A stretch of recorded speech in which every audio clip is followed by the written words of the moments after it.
आंखों से इतिहास बनते देखिए। लैंडर मॉड्यूल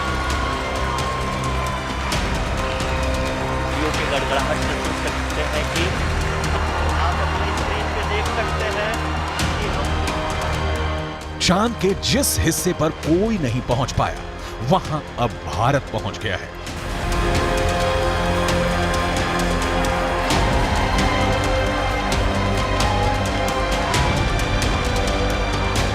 चांद के जिस टुकड़े को अभी तक किसी ने नहीं देखा, उसे इसरो ने दुनिया को साक्षात दिखा दिया है।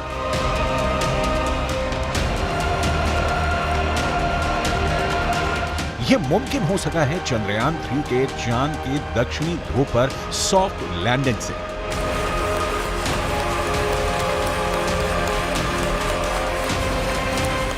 चंदा मामा बहुत दूर के हैं, अब एक दिन वो भी आएगा जब बच्चे कहा करेंगे, चंदा मामा बस एक टूर के हैं। अद्भुत,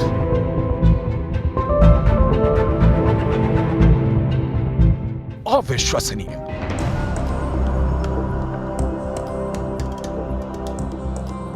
अकल्पनीय।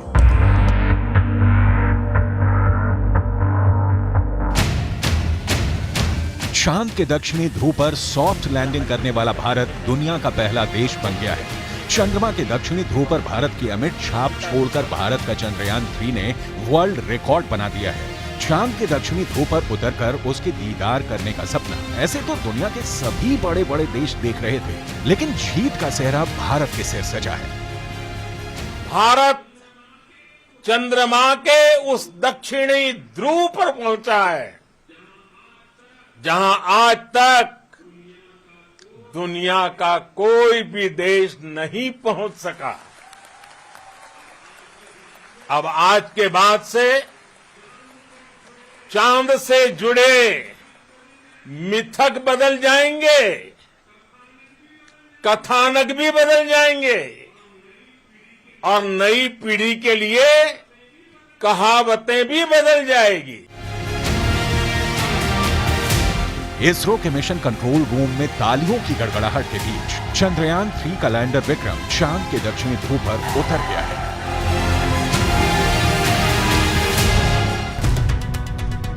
इसरो के मुताबिक चंद्रयान 3 के 3 अहम मकसद हैं। पहला, विक्रम लैंडर की चांद की दक्षिणी सतह पर सुरक्षित और सॉफ्ट लैंडिंग।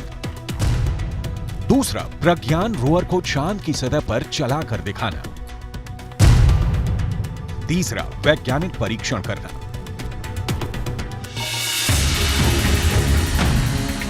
चांद के दक्षिणी ध्रुव की धरती पर दस्तक देना, यह एक ऐसा प्रोजेक्ट था जिसे ना तो अमेरिका का नासा पूरा कर सका, ना यूरोपियन यूनियन की स्पेस एजेंसी कर पाई। चीन तो सिर्फ सपना ही देखता रह गया। रूस का सफर आखिरी मुकाम से पहले धड़ाम हो गया, लेकिन भारत का चंद्र मिशन अब विश्व विजयी अभियान बनकर सामने आया है।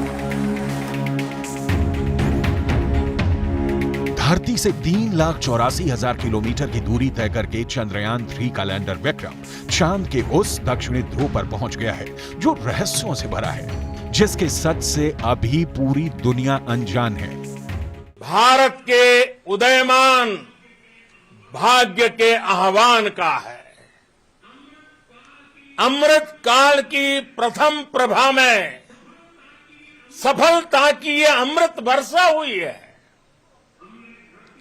हमने धरती पर संकल्प लिया और चांद पर उसे साकार किया। और हमारे वैज्ञानिक साथियों ने भी कहा, India is now on the moon.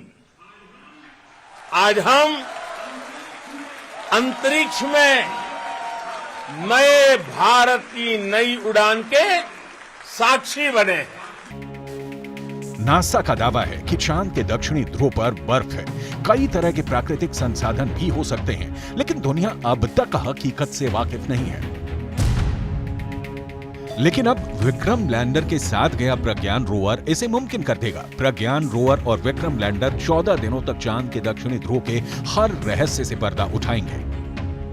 NASA का मानना है कि चांद के दक्षिणी ध्रुव का बड़ा हिस्सा ऐसा है जहां सूरज की किरणें नहीं पड़ती।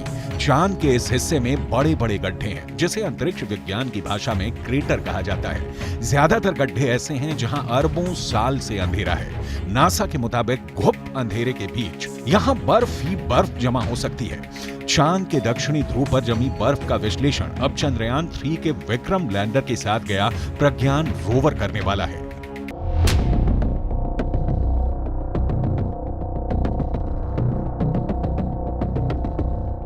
प्रज्ञान रोवर APXS से लैस है। APXS यानी alpha particle X ray spectrometer. APXS चंद्रमा की सतह की मौलिक संरचना की जानकारी जुटाएगा। ये चांद की सतह पर केमिकल और मिनरल का अध्ययन करेगा। वो चंद्रमा के दक्षिणी ध्रुव की सतह की रासायनिक संरचना का पता लगाएगा। वहीं रोवर में लगा लिप्स यानी laser induced breakdown spectroscope landing site के आसपास की चांद की मिट्टी और चट्टानों में मैग्नीशियम और एल्यूमिनियम जैसे रासायनिक तत्व किस अनुपात में मौजूद हैं, इसका विश्लेषण करेगा। रोवर जो डेटा इकट्ठा करेगा उसे लैंडर के पास भेजेगा। लैंडर उसे प्रोपल्शन मॉड्यूल के पास भेजेगा। प्रोपल्शन मॉड्यूल में एस बैंड ट्रांसपोंडर भी लगा है जिसका सीधा संपर्क इंडियन डीप स्पेस नेटवर्क के पास रहेगा। यानी जो सिग्नल लैंडर रोवर से मिलेगा उसे एस बैंड ट्रांसपोंडर भारत को भेजेगा। प्रज्ञान के काम की शुरुआत लेजर बीम के साथ होगी। लेजर बीम की मदद से रोवर चंद्रमा की सतह के एक टुकड़े को पिघला देगा। इस प्रक्रिया में मौके से जो गैसें निकलेंगी रोवर उन गैसों का विश्लेषण करेगा। अंदाजा ये भी है कि चांद के दक्षिणी ध्रुव पर अरबों सालों से पानी बर्फ के रूप में जमा हो सकता है।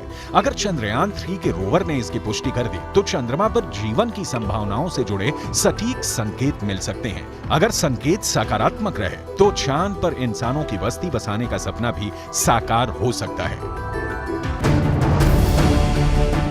बड़ा सवाल है, चांद पर कैसे बसेगी इंसानों की बस्ती? चांद पर बसे शहर का नजारा कैसा दिखेगा? क्या चांद की जमीन पर भी धरती जैसी फसल लहराएगी? क्या चांद की धरती पर खेती मुमकिन है?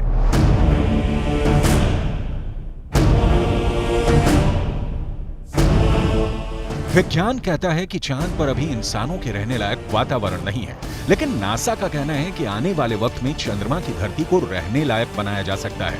लेकिन दावे के मुताबिक चांद पर बसने वाली बस्ती नहीं होगी सस्ती।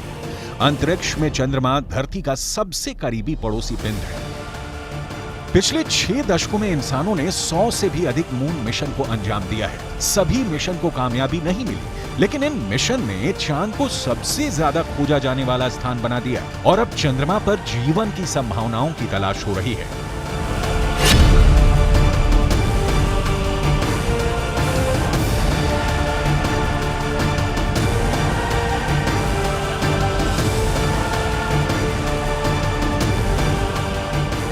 अभी तक चंद्रमा से जुड़ी कई हैरान कर देने वाली जानकारियां सामने आई हैं।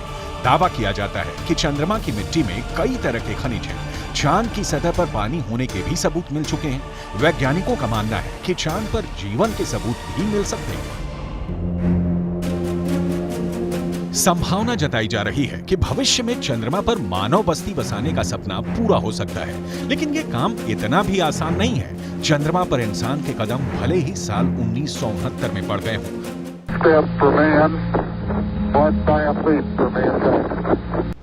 लेकिन कड़वी सच्चाई ये भी है कि 1972 के बाद से किसी भी अंतरिक्ष यात्री ने चांद पर कदम नहीं रखा। जब से इंसान ने चांद पर कदम रखा है तभी से वहां इंसानी बस्ती बसाने की चर्चा चल रही है। 1972 से अभी तक 51 सालों में कई मून मिशन भेजे गए और उससे जो जानकारी हासिल हुई उसके बाद से अब चांद पर मानव बस्ती का सपना जल्द आसान हो सकता है, लेकिन ये बहुत अधिक खर्चीला भी हो सकता है। क्योंकि अगर चंद्रमा पर कॉलोनी शुरू करने के लिए धरती से सामान भेजने होंगे तो ये काफी महंगा साबित होगा। एक अनुमान के मुताबिक सिर्फ 100 लोगों के लिए चांद पर जरूरी सामान भेजने के लिए करीब 1.25 लाख करोड़ रुपए का खर्च आएगा। ऐसे में अगर चांद पर इंसान को रहने लायक बस्ती बसानी है तो सबसे पहले रोटी, कपड़ा और मकान जैसी बुनियादी जरूरतों को पूरा करना होगा, जिसमें सांस लेने के लिए हवा, पीने के लिए पानी, पेट भरने के लिए खाना, हवा के दबाव से लैस रहने लायक जगह और रोशनी के लिए बिजली जरूरी होगी। दावा है कि इनमें से ज्यादातर जरूरतों को चांद से ही पूरा किया जा सकता है। चंद्रयान 1 की मदद से चांद पर पानी होने की पुष्टि हो चुकी है। पानी की खोज के बाद इसरो अब चांद पर जमी बर्फ का विश्लेषण करने में जुटा है, चांद की सतह की बनावट को समझने में लगा है। नासा के मुताबिक चांद के दक्षिणी ध्रुव पर बर्फ है। बर्फ के साथ साथ वहां दूसरे प्राकृतिक संसाधन भी हो सकते हैं। साल 1998 में नासा ने मून मिशन के तहत ये बताया था कि दक्षिणी ध्रुव पर हाइड्रोजन है। नासा का दावा है कि अधिक मात्रा में हाइड्रोजन होने की वजह से वहां बर्फ होने की संभावना है। इसके अलावा चांद के दक्षिणी ध्रुव पर बड़े बड़े पहाड़ और कई गड्ढे हैं। ज्यादातर गड्ढे ऐसे हैं जहां अरबों साल से अंधेरा है। अमेरिका के नासा के मुताबिक घुप अंधेरे के बीच यहां बर्फ का जमाव हो सकता है। अंदाजा यह भी है कि चांद के दक्षिणी ध्रुव पर अरबों सालों से पानी बर्फ के रूप में जमा हो सकता है। अगर चंद्रयान 3 का लैंडर और रोवर चांद पर बर्फ की मौजूदगी की पुष्टि कर देते हैं तो वहां मानव बस्ती बसाने की संभावना और बढ़ जाएगी। हालांकि इससे पहले भी चंद्रमा की सतह पर पानी होने के संकेत मिले थे। चांद के छाया में रहने वाले हिस्से में पानी के होने के संकेत मिल चुके हैं। वैज्ञानिकों को चांद के उस हिस्से में पानी होने के साक्ष्य भी मिले हैं जहां सूर्य का सीधा प्रकाश पड़ता है। ऐसे में अगर चंद्रयान 3 चांद के दक्षिणी ध्रुव पर पर्याप्त बर्फ होने की पुष्टि कर देता है तो चांद की सतह पर मौजूद बर्फीले पानी से इंसानों की बस्ती और चंद्रमा पर अर्थव्यवस्था के लिए आधार को तैयार करने में मददगार साबित हो सकती है। आइए रसायन विज्ञान की भाषा में समझ लेते हैं कि ये कैसे मुमकिन हो सकता है। रसायन विज्ञान में बर्फीले पानी का रासायनिक सूत्र होता है H2O। पानी एक एक अणु में हाइड्रोजन और ऑक्सीजन 2:1 के अनुपात में मौजूद होता है, यानी पानी के एक अणु को हाइड्रोजन और ऑक्सीजन में तोड़ा जा सकता है। H2O इक्वल्स H2 + O2, यानी पानी की मौजूदगी में चांद पर सांस लेने के लिए ऑक्सीजन बनाना आसान है। वहीं पानी से हाइड्रोजन और ऑक्सीजन को अलग करके ईंधन के तौर पर इस्तेमाल कर सकेंगे। साथ ही साथ पानी से चांद पर बिजली भी तैयार की जा सकती है। साफ है, चांद पर मौजूद पानी कई समस्याओं का समाधान हो सकता है। पानी के इस्तेमाल से सिंचाई के लिए खेती का काम भी आसान किया जा सकता है, क्योंकि चांद पर इंसानों की बस्ती को लेकर रिसर्च कर रहे वैज्ञानिकों को तब बड़ी कामयाबी मिली थी जब चांद की मिट्टी में पौधे उगाए गए। अपोलो 11 मिशन के दौरान करीब 22 किलो सामान चंद्रमा से लाया गया था। इसमें तकरीबन 50 चांद के चट्टानों के टुकड़े और चांद की मिट्टी शामिल थी। शोधकर्ताओं को इस बात का बिल्कुल भी अंदाजा नहीं था कि चांद की धूल भरी मिट्टी में कुछ उग भी सकता है या नहीं। उन्होंने इसे एक प्रयोग के तौर पर लिया कि अगर अगली पीढ़ी में कोई चांद पर जाता है तो वहां पर कुछ उगा सकता है। जो नतीजे सामने आए उसने वैज्ञानिकों को चौंका दिया। ऐसे में अगर चांद के दक्षिणी ध्रुव पर पर्याप्त मात्रा में पानी नहीं मिलता तो चांद पर बस्ती बसाने का सपना अधर में लटक सकता है। यानी चांद पर सस्ती बस्ती बसाने में चंद्रयान 3 बहुत बड़ा रोल निभाने वाला है, जिसकी शुरुआत चंद्रमा के दक्षिणी ध्रुव पर भारत के धमाकेदार दस्तक के साथ हो चुकी है।